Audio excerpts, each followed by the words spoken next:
अभी आपको बराह रास्त लिए चलेंगे। एमक्यूएम पाकिस्तान के रहनुमा ख्वाजा इजहारुल हसन मीडिया से गुफ्तगू कर रहे हैं। और जब जरदारी साहब हुकूमत में थे तो यही PMLN आपको चोर चोर पाकिस्तान लूटने के नारे लगा रही थी सड़कों पर। आप दोनों गैस और इलेक्ट्रिक के बहरान के जिम्मेदार हैं। पीपल्स पार्टी, सूबे सिंध की पीपल्स पार्टी को इजाफी तमगा ये है कि PMLN ने चले पंजाब में इंफ्रास्ट्रक्चर तो बनाया है, पीपल्स पार्टी के ऊपर इजाफी मेडल ये है, इजाफी तमगा ये है कि वो सिंध को बर्बाद करने का सेहरा भी उन्हीं के सर है। लाड़काना को मोंजोदाड़ो और कराची को दादू बना दिया, हड़प्पा बना दिया, और फिर आर्टिकल 158 की बात कर रहे हैं। घोटकी के नुमाइंदे और हुकूमत सिंध अपनी रॉयल्टी छोड़े ना। CCI में कह दे जाकर के आर्टिकल 158 के तहत जो हमें NFC के तहत रॉयल्टी मिल रही है, हम इस रॉयल्टी को छोड़ते हैं। रॉयल्टी भी चाहिए, घोटकी में भी चाहिए, हुकूमत में भी चाहिए, और फिर आर्टिकल 158 किसको बेवकूफ़ बना रहे हैं। बिजली में 8 अरब रुपए, कराची की बिजली से 8 अरब रुपए सिंध हुकूमत लेती है के इलेक्ट्रिक के बिलों से। इसीलिए तो के इलेक्ट्रिक के खिलाफ बात नहीं होती।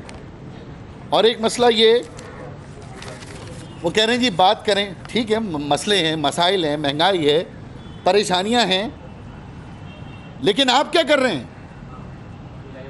एक आवाज़ कभी सुनी है आपने इन दोनों जमातों से कि करप्शन ख़त्म करो मुल्क से?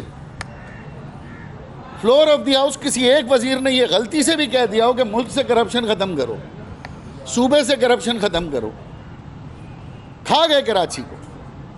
आर्टिकल 158 में घोटकी याद आ रहा है, सिंध याद आ रहा है। ये 300 अरब रुपए जिस शहर से लेते हो वहाँ तुम्हें आर्टिकल याद नहीं आ रहे? वहाँ से गैस निकलती है, उनका पहला हक है। और भाई यहाँ से जो नोट बन रहे हैं इनका भी तो पहला हक है, इस शहर का भी तो पहला हक है। बहरहाल हुकूमत के सामने बात करना, भैंस के आगे बीन बजाना है, और ये बीन जब तक बजती रहेगी, जब तक इनके जाने का सबब नहीं होगा। मैं आखिर में बहुत फुर्तीले बयानात हमारे नासिर शाह साहब, सईद गनी साहब, मुर्तज़ा वहाब साहब दे रहे हैं, तो मैं इनसे गुजारिश करना चाहता हूँ, अभी ये कुछ माह पहले तो बिलावल साहब हमें 2 वजारतें दे रहे थे। बिलावल साहब को समझाएं MKM क्या है। आप अभी 2 वजारतें जब ले रहे थे तो टीवी पे देखें आप, चेयरमैन साहब ने इन्हें वजारतों की ऑफ़र किया, हमें वजारतें देने।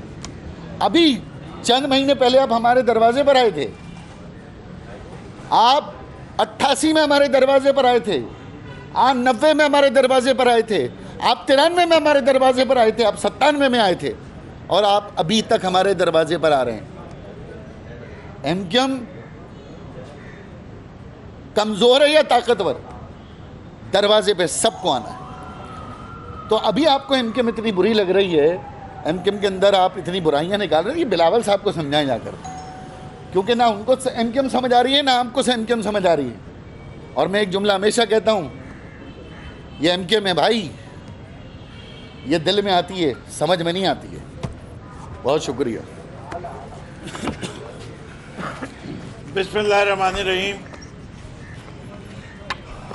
आज ऑपोजिशन की जमातों ने मिलकर ये इजलास रिक्विजिशन किया था। इसका 9 पॉइंट एजेंडा था, जिसमें सिंध के बल्दियाती निज़ाम और इलेक्शन था। कराची में फिरदौस शमीम नकवी और ख्वाजा इजहारुल हसन मीडिया से गुफ्तगू करें।